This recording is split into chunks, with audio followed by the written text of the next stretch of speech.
I woke up to the sound of metal grinding and wood snapping, the kind of sound that makes your stomach drop before you even open your eyes. I ran outside barefoot, heart hammering in my chest, and froze. The bridge, my bridge, the one my late father and I built plank by plank when I was just 16, was being torn apart by a yellow bulldozer. Sawdust and splinters filled the air like snow. A man in a reflective vest stood with his back to me, waving his hand for the machine to push the last support beam into the lake. "Hey!" I screamed, my voice breaking. "What are you doing?" The workers didn't even look up. The bulldozer roared louder, drowning out my words. I sprinted to the shoreline, grabbed one of the men by the arm, and spun him around. "You can't just do this. This is my property." He shrugged, expression blank. "Talk to the HOA, buddy. We're just following orders." I felt my blood boil. The HOA? Of course. By the time I found the HOA president, Mr. Halverson, he was standing with his arms crossed at the end of the street, watching the demolition like it was a show he paid for. His expensive black suit looked out of place next to the muddy tire tracks and flying debris. "Why?" I demanded, breathless. "Why would you destroy it? That bridge was the only way I could get my boat out into the lake." Halverson's lips curled into the kind of smirk only people with too much power can pull off. "Your bridge violated community aesthetic codes," he said coldly. "It was an eyesore. We voted on it. It had to go." "An eyesore?" I shouted, almost laughing from the rage. "That bridge has been here for 12 years. No one complained until you built that new fancy resort on the other side of the lake." Halverson didn't answer. He just turned and started walking back to his car. And in that moment, watching my bridge sink beneath the water, something inside me snapped. If you've ever had an HOA cross the line, you need to hear what happens next, because what I did shocked everyone in town. That night, I stood by the lake staring at the wreckage. All I could think about was how my father used to sit on that bridge every evening with a fishing rod, talking about life, about patience, about doing the right thing. And now, because some rich HOA president wanted a prettier view for his resort guests, all of it was gone. I went inside and opened the letter they left taped to my door. "Notice of compliance," it said. The words felt like acid. They were fining me $15,000 for unauthorized structure construction. Not only had they destroyed the bridge, they were making me pay for their destruction. I sat at my kitchen table until midnight, staring at the letter, hands shaking. Then, slowly, a plan started forming. See, the HOA didn't know what I knew. Beneath their shiny new resort, the one they bragged about costing $1.8 million to build, there was a maintenance dam. And I still had access to the old spillway my father once showed me. If that spillway opened, even just for a few hours, the lake level would drop a lot. I wasn't sure if I was ready to cross that line. But when I looked outside one last time that night and saw the broken remains of my bridge floating like a corpse on the water, I knew exactly what I was going to do. I wasn't just going to get even. I was going to make them remember. The morning after the demolition, the lake felt wrong. It was too quiet, no laughter from kids fishing off the bridge, no sound of my boat creaking against the dock. Just still, flat water reflecting the cloudless sky like a cruel mirror. I poured myself a cup of coffee and sat at the table, staring at the H of fine letter again. $15,000. It might as well have said, "We own you now." I tried to call the HOA office, but of course, they weren't taking calls. So I drove there. When I arrived, I saw Halverson's shiny black SUV parked out front. I stormed inside. A receptionist in a pastel sweater looked up and gave me a fake smile. "Oh, Mr. Daniels," she said, like she'd been waiting for me. "Here to discuss your compliance notice?" "Discuss?" I said through gritted teeth. "I'm here to tell you that you destroyed private property. And you're going to pay for it." Her smile faltered for a second before she tapped a few keys. "Mr. Daniels," she said sweetly, "the bridge was built without board approval. You had 12 years to submit paperwork. You didn't. Frankly, you should be thankful we didn't press for a lien on your property." That word hit me like a punch to the gut. I was still standing there when Halverson himself walked out of his office. He looked me up and down like I was dirt tracked onto his carpet. "Oh, you're here," he said dryly. "Let me save you some time. The bridge is gone. The fine stands. If you don't pay by the 15th, we will proceed with property seizure." Something inside me snapped again. "You can't just take my land," I said, my voice rising. "You think this whole lake belongs to you just because you built some overpriced resort?" He smiled, that same smug, infuriating smile, and said, "It does now." I swear, for a second I thought about hitting him. But instead, I turned and walked out, my hands clenched so tight my nails dug into my palms. Back at home, I sat on my porch staring at the lake. It was calm. Too calm. That's when I noticed something strange. Across the water, on the resort side, workers were hammering away at a brand new floating dock. They had music playing, laughing like nothing had happened. Guests walked along the shoreline sipping cocktails, enjoying the view. Enjoying the lake that had been mine long before that resort even existed. I felt something shift in my chest. Not just anger. Not just grief. Resolve. That night, I pulled out my father's old maps of the lake system, the ones he'd used when he worked maintenance for the county water department. He'd always been proud of that job.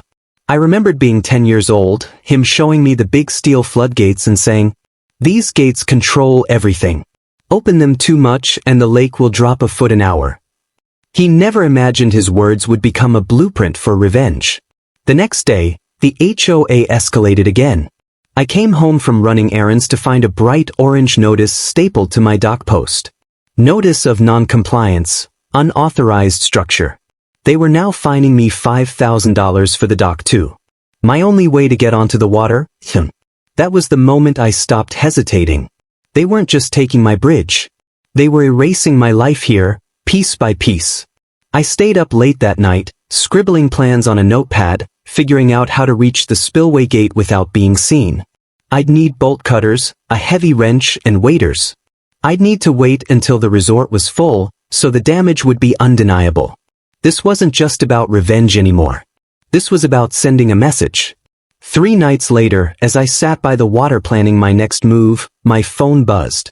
It was my neighbor, old Mr. Jenkins. "You seen what they posted?" he asked. "What are you talking about?" "They just sent out an email blast. HOA fees are going up by 20% next month. Said it's to cover unexpected legal expenses." I laughed, a bitter, hollow laugh. Legal expenses. They were already preparing for me to fight back. "Let them try," I muttered under my breath.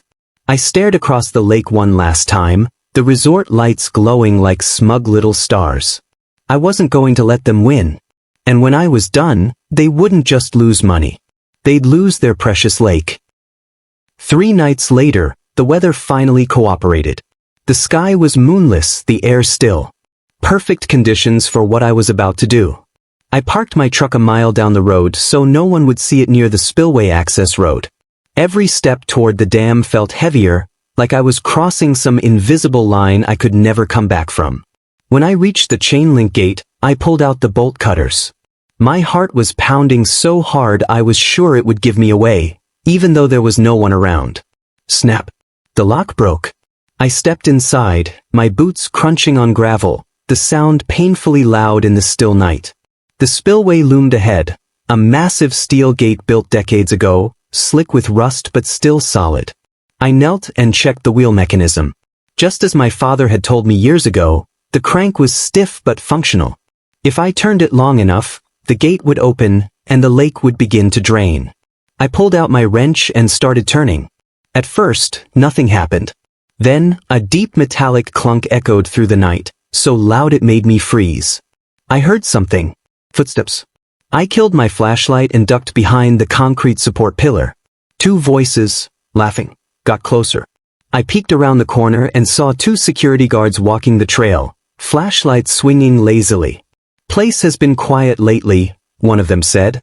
"Yeah," the other replied. "Ever since they tore down that bridge, no one comes down here." Good thing too, that guy was a nutcase. My jaw clenched so tight I could hear my teeth grind. The guards passed, their light beams cutting dangerously close to where I was crouched. Only when they were gone did I dare to move again. but my nerves were shot.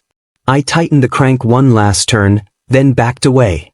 The gate had opened, just an inch, enough to let out a thin but steady trickle of water. I could hear it gurgling through the dark tunnel, like the lake itself was whispering revenge. The next morning, I went to the shore to check. Sure enough, the water had dropped, just an inch, but it was noticeable if you knew where to look. A line of wet mud marked where the shoreline used to be. I smiled for the first time in days. But then I saw something that wiped the smile off my face. On the resort side of the lake, Halverson stood with a contractor, pointing at the receding waterline. He looked suspicious, like he already knew something was wrong. By noon, HOA trucks were circling the lake, checking storm drains and culverts. They weren't sure yet, but they knew. I realized I couldn't just keep the gate cracked. If I wanted to hit them hard, I'd have to do it all at once. That night, I geared up again. This time, I brought gloves, a heavier wrench, and rope in case I had to move faster. When I reached the gate, I turned the crank with everything I had. The steel groaned, screeched, and then, with a sound like thunder, it gave way. Water surged through the spillway like a beast unleashed.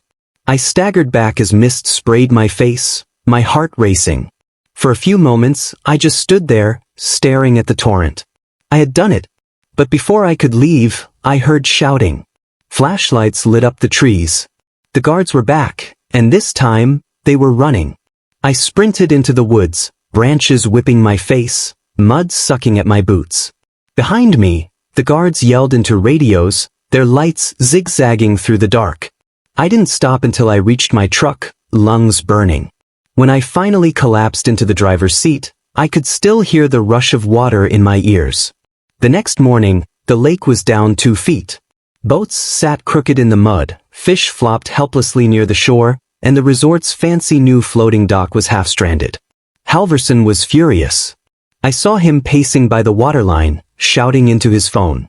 By afternoon, HOA members were knocking on doors warning everyone to stay calm while the issue is investigated. I stayed calm, all right. Calm as a coiled snake. Because this was just the beginning. The day after the water dropped 2 feet, my phone started blowing up. Emails, letters, voicemail after voicemail, all from the HOA. Mr. Daniels, we have reason to believe you tampered with community property. This is a felony offense. You are hereby ordered to appear at an emergency HOA hearing tomorrow. I deleted them all. When I stepped outside, I saw 2 sheriff's deputies parked on the street. They weren't coming to arrest me, not yet, but they were there to scare me. One of them just stared as I got into my truck, like he knew something I didn't.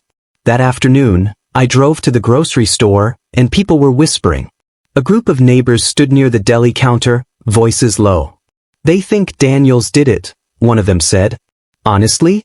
Good for him, another whispered. My husband said the HOA jacked up fees again last year just to pay for landscaping by the resort. I pretended not to hear, but inside I smiled. Not everyone hated me. Some were rooting for me. When I got home, there was a certified letter waiting in my mailbox. I tore it open. Notice of pending civil action. They were suing me for damages, $200,000 worth. Claimed I'd intentionally sabotaged community infrastructure. I laughed out loud. Not because it was funny, but because of how desperate they sounded. The resort must have been losing tens of thousands a day in cancellations. Guests didn't want to sit by a lake that looked like a muddy bathtub. I walked to the shoreline that evening. The water was still dropping, slower now, since the gate wasn't open all the way. But it was enough to keep the resort in panic mode. Across the water, I saw new security cameras mounted near the dam. They were patrolling now too, 2 guards on ATVs circling every hour. I realized I couldn't drag this out.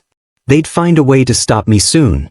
If I wanted to make the HOA feel what I felt, I'd have to finish this, and finish it big. That night, I sat at my kitchen table staring at my father's old maps again. The gate I'd opened wasn't the only one. There was a second, lower spillway, one almost no one used because it drained water too fast. If I opened both, the lake wouldn't just drop a few feet. It would nearly empty. The resort's docks would sit on dry mud. Their expensive waterfront cabins would overlook a field of dead fish. It would ruin them. My hands shook as I traced the route with my finger. This was it. No turning back. The next evening, I prepared like a man going to war. I packed everything: gloves, waders, tools, even food and water. If I had to spend all night at the dam, I would. As I loaded my truck, my neighbor Jenkins shuffled over. "You really going through with it?" he asked quietly. I didn't answer. Didn't have to. He gave me a slow nod. "Good," he said. "About time someone stood up to those bullies. Do it for all of us." I drove out just after sunset, parking in the woods this time so no one would see. The air smelled like rain, heavy, electric. Perfect. I crept toward the dam, avoiding the main trail, heart pounding with every step. When I reached the gate, I saw the new security camera pointed right at the crank. Good thing I'd come prepared. I pulled a black tarp from my pack and tossed it over the camera. It sagged perfectly, blocking the lens. Then I went to work. The crank fought me at first, but I leaned on it with everything I had. The steel screamed, the gate groaned, then finally dropped. Water roared out like a beast freed from its cage, louder than last time. The ground trembled under my boots. But I wasn't done. I sprinted along the path to the lower spillway. This one had a rusted wheel, half buried in weeds. It took me 10 minutes of grunting and cursing to get it to move. When it finally did, the sound was deafening, a torrent of water exploding into the outflow channel. Mist hit my face like rain. The lake was bleeding out fast. That's when I heard the ATVs. I killed my flashlight and dove into the brush. 2 guards pulled up near the first gate, their lights sweeping the area. "Cameras down," one shouted. "Check the crank, it's open all the way." They revved their engines and started searching the area. I stayed perfectly still, barely breathing as their lights passed within feet of me. Finally, they sped off toward the road, probably to call Halverson. I waited until they were gone, then crept back to the gate. The water was still thundering through. There was no stopping it now. As I hiked back to my truck, I looked over my shoulder one last time. The lake's surface was already dropping, a foot, maybe more, and it wasn't going to stop. I wasn't just draining water. I was draining their power. And I just pulled the plug all the way out. The morning after Halverson's driveway confrontation, the air felt different. Word had spread, not just around the neighborhood, but across the whole county. Everyone knew the lake was gone. Everyone knew the resort was a disaster. And everyone knew who was responsible. I wasn't hiding anymore. I sat on my porch drinking coffee when Jenkins walked over holding a folded-up newspaper. "Front page," he said with a grin. I took it from him. There it was. Local HOA under fire as lake vanishes. Residents call for resignation of president after luxury resort rendered useless. Beneath it was a picture of Halverson, red-faced and shouting at deputies as they tried to keep reporters back. "This is the end of him," Jenkins said, chuckling. "Board's meeting tonight. Whole neighborhood's showing up. You coming?" I nodded. "Oh, I'll be there." That evening, the HOA clubhouse was packed, standing room only. Halverson sat at the head table, sweating under the fluorescent lights. Every time he tried to speak, people shouted over him. "This is your fault. You destroyed our bridge. You spent our dues on that stupid resort." For the first time, Halverson didn't look like a man in control. He looked cornered. Defeated. When the shouting finally died down, he tried to talk about emergency measures and restoring the lake. But someone from the back yelled, "You need to resign." And suddenly, the whole room was chanting it. "Resign! Resign! Resign!" Halverson slammed his gavel, but no one stopped. Finally, he stood, face red and eyes blazing. "Fine," he shouted. "You want me gone? I'm gone." He grabbed his briefcase, stormed out, and slammed the door so hard the room shook. For a moment, there was stunned silence. Then the room erupted into cheers. After the meeting, several neighbors came up to me, patting me on the back. "You did it," one of them said. "You finally put him in his place." I just nodded. I didn't tell them everything, didn't confess about the gates, the nights sneaking through the woods. Some things were better left unsaid. The next morning, I walked down to the shore. It looked like a battlefield, cracked mud, scattered fish bones, a half-buried dock sticking up like a skeleton. But to me, it didn't look ruined. It looked ready. I grabbed my phone and called a contractor I knew. "Hey," I said. "I've got a project for you. I want to rebuild a bridge. Stronger this time. And I want to make it big enough for the whole neighborhood to use." There was a long pause on the other end. "You serious?" "Dead serious." 2 weeks later, construction began. People stopped by every day to watch, kids, neighbors, even some of the folks who'd once sided with Halverson. Slowly, plank by plank, the bridge came back to life. When it was finished, we held a little gathering at sunset. Neighbors brought food, kids brought fishing poles, and for the first time in months, there was laughter by the lake again. I stood at the center of the bridge, looking out over what little water remained. It would take time for the lake to refill, maybe months, but that didn't matter. What mattered was that it was ours again. Not the HOA's. Not Halverson's. Ours. Jenkins came up beside me and handed me a beer. "Feels good, doesn't it?" he said. I nodded, smiling for real this time. "Yeah," I said. "It feels like taking back my life." As the sun dipped below the horizon, painting the sky orange and gold, I felt something I hadn't felt in a long time: peace. The HOA might rebuild their resort someday. The lake might rise again. But they'd never forget what happened here. And neither would I.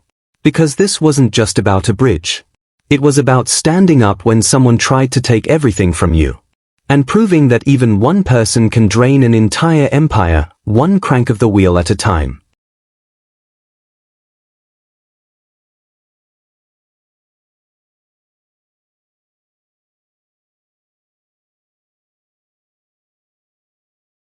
I barely slept that night.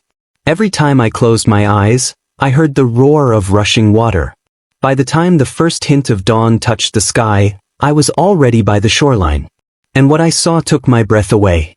The lake, my lake, was almost gone.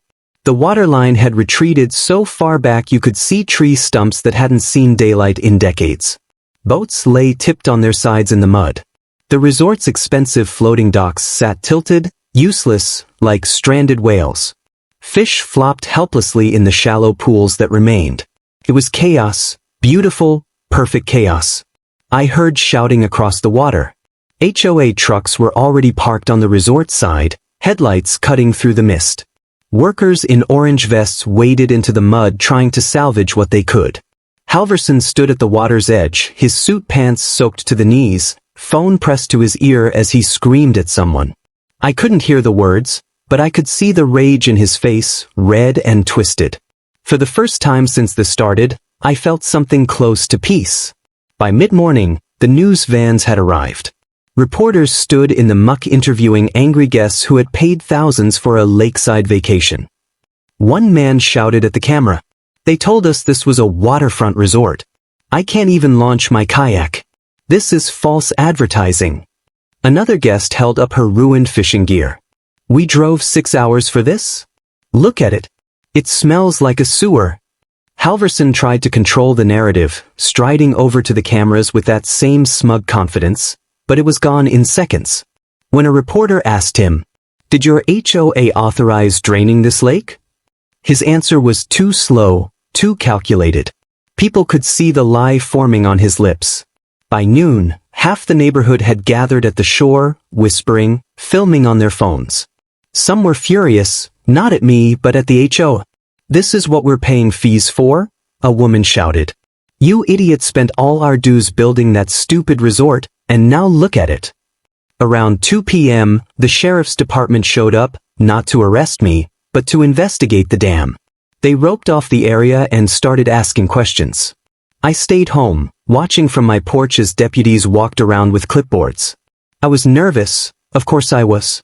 But then something amazing happened. My neighbor Jenkins marched up to one of the deputies and started shouting about the HOA. "You want a suspect?" he barked. "Look at them. They've been bullying this neighborhood for years, raising fees, threatening liens, tearing down bridges." More neighbors joined in. One after another, they turned on Halverson right there in front of the sheriff. Even people I thought were loyal to the HOA started shouting about how sick they were of the corruption. Halverson looked cornered for the first time since I'd known him. His smug grin was gone, replaced by tight, panicked jaw clenching. That night, the HOA sent out a desperate email blast. Due to unforeseen circumstances, the resort will be temporarily closed.